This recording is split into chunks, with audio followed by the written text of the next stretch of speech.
Kuri uyu wa gatatu ku itariki ya Gashyantare mwaka wa 2026 mu karere ka Rulindo umurenge wa Kinihira mu kagari ka Butunzi umudugudu wa Kinihira habonetse abaturage babyutse mu gitondo basanga ibiti birenga 400 by'ikawa byaranduwe. Bikaba bivuga yuko hari abagizi ba nabi cyangwa se barushimusi n'abandi bantu babononye b'imyaka babyihisha inyuma, gusa aba bantu bataramenyekana. Abaturage bagomeje bavuga yuko nta muntu n'umwe bageze bamenya cyangwa se ngo bakeke na yuko uyu mudugudu waho ukunze kurindwa cyane by'umwihariko n'irondo rya nijoro. Abangaba bikaba bivuga yuko bitwikira ijoro hanyuma bakarandura bino biti by'umwihariko ko banyuze rihumye irondo cyangwa se abakora umwuga w'umutekano. Biri mu byatumye bano baturage bagomeza kwinjujuta cyane cyane afite bino biti by'icyayi, biri mu bintu bavuga ko byabateje igihombo gikomeye cyane kuko ibiti 400 ni ibiti byinshi cyane. Ubuyobozi bw'umurenge wa Kinihira mu kiganiro bwagiranye na TV na Radio 1 bagakomeje bugira buti iki gikorwa cyangwa se ubuvugizi bwa nabi nagaru bwa mbere bubaye. By'umwihariko turashishikariza abaturage kwitwararika by'umwihariko buri muturage agacunga umutekano we, cyane cyane ko abangaba bitwikirije baca muri humye abaturage ndetse n'inzego z'umutekano bagakora aya mahano. Uburanduzi bw'ikawa ntagaranga bukunze kugaragara cyangwa se bugaragaye bwa mbere kuko no mu tundi duce two mu gihugu bwagiye bugaragara mu bihe bitandukanye,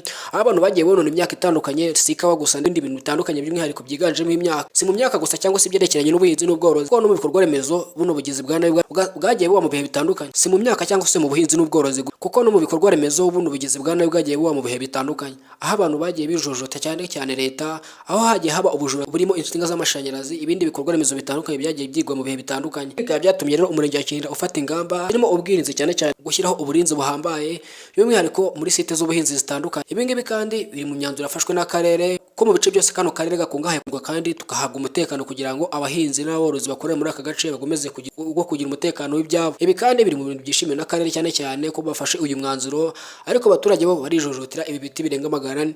Gusa ubuyobozi bw'umurenge wa Kinihira bwatanze ihumure kuri aba baturage by'umwihariko bo bamenyesha ko buzabaha ingurane z'ibyangijwe nyuma yo ko bakoze igenzura n'ibarura risesuye.